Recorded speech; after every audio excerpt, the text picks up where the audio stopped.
Hello and welcome to Beach Hour, and today with me I have this Nexon. Now a lot of people think that the Nexon is a car which cannot be modified or it's not worth modifying. That's where I'm here to prove you wrong, because this is a stage 2 Nexon which is currently putting down about 133 horsepower at the wheel, which means around 145 horsepower at the crank, 270 Newton meters of torque. This car has been developed by Race Concepts in Bangalore. What I'm going to do today is I'm going to take you around this car, the little mods that it has, and those mods, what effect they do on the overall performance of the car, how it feels to drive, and the final review of the machine. Now the owner of this car uses his Nexon as a daily vehicle. That means he doesn't want to make mods on it which are too extreme, which kind of ruin the handling and the ride quality of the car. So the mods that are there on this car are purely based on its performance and its engine level. The suspensions are stock and the rest of the components, the drivetrain components, are also stock. What that gives him is a little more additional power, a little more additional fun to drive machine, while at the same time retaining the Nexon's original comfort as well as convenience. So let me just quickly show you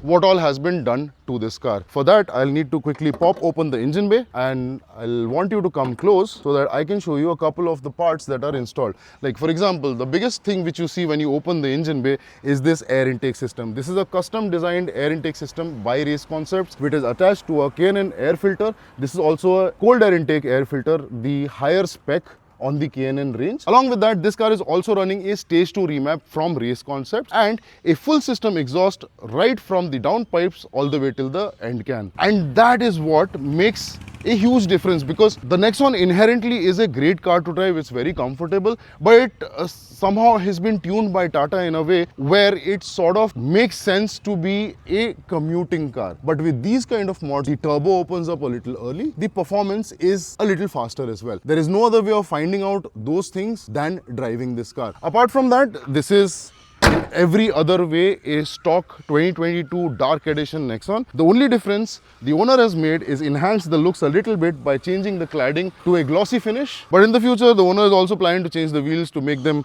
a little more fun and quirky on the outside. But for now, this is the car we have, and let's go in, let's take it out for a drive and see how that Race Concepts tune works on this machine. The first thing that you realize when you start driving this car is that it sounds a lot more raspy. That's of course because of the combination of that exhaust system as well as that air intake, which make this car sound a lot more fun. Like, yeah, it sounds a lot nicer. I kind of like these small 1 liter and 1.2 liter engines. It's got a nice low but interesting grunt to it, where you can actually hear the engine and it sounds a lot more engaging to drive. What I like about this stock setup currently, the way this car is driving, is that the suspensions are very pliant. That is one thing I really like about Tata. I mean, if you're someone who's looking for a car to drive as a daily driver and something which is comfortable, well, the Tata suspension setup, I've seen this across their cars. Let it be a Harrier, let it be a Tiago, let it be a Nexon. All of their cars have really comfortable suspensions. That I think is one of the plus points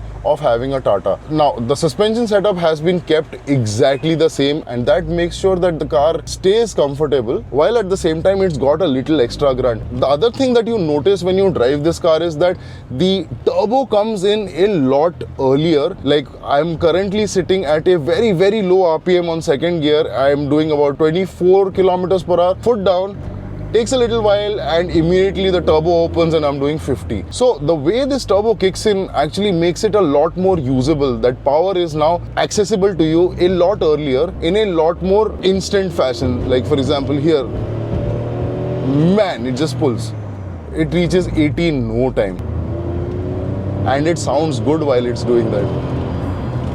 Lovely sounding. I love these 3-cylinder engines, man. They really sound very good. The way this particular setup is that you're getting a lot of that intake sound, but at the same time the exhaust is not super loud, it's not super annoying, because this is a daily driven car. It basically goes everywhere wherever the owner drives, and that's the reason why he's kind of kept a setup in such a way where it is not extremely annoying and extremely loud, but at the same time it doesn't feel completely bland and boring. It's somewhere very nicely placed in the middle. I mean, it goes very well with the kind of performance it has, the kind of performance gains it's got. Because there are some cars out there, you know, I mean, they'll sound like wham, bam, bam, all pops and bangs, crackles, this and that.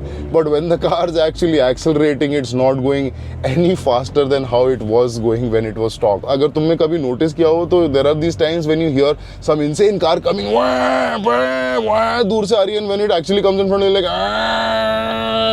it's still there. That's not what is the case with this car. It actually moves the way it sounds. And the only thing which you essentially have is more and better power. That's what we need in the end of the day, right? To give you an example, I'm coming down to second gear. I'm gonna go down to 20 kilometers per hour, and then I'm literally have no power. I'm not in the turbo range. I'm doing around 18 to 20 kilometers per hour. And if I reduce it down a little bit more, foot down, nothing, 20, 26, that's where the turbo kicks in, and now it's gonna take you. Yep, full power, it's gonna take you. Send. It's a full send from there. Really, really cool. What I think overall is that this is kind of a perfect setup for someone who's looking for a car to drive majorly in the city, majorly for work, while at the same time have a little bit of more excitement and a more, you know, sort of a fulfilling ride than a completely stock Nexon, while at the same time retaining its reliability, retaining most of the mechanical components of the car. If you had a Nexon, would you do something like this? This is not going to be a very, very costly affair. The air intake is probably going to be about 25 to 30,000 rupees for this particular one. The piping for the air filter would probably be another 10-15 grand. For the tune, this is random numbers I'm saying, but I'm giving you guesstimates because that is what most of the tuners charge. For a stage 2 remap, you're probably looking at about 40,000 rupees, and for a full system exhaust, you can be looking at about 30 to 40,000 rupees. So let's say 40,000 for the exhaust, 40,000 for the tune, that's 80,000 rupees. The performance air filter, another 25,000 rupees, so that's about 1,05,000, and on top of that maybe like about 15,000 for the air intake. So in whole, you're looking at roughly about 1 lakh to 1,20,000 rupees of an expense, which totally varies depending on who your tuner is and how much he generally charges for things. Let me know down in the comment section, what do you think of this kind of performance to price ratio? I think it's really good. It's kind of in the sweet spot. Anyways, I hope you enjoyed that video. Thank you so much for watching. I'm going to catch you in the next one. Till then, ciao.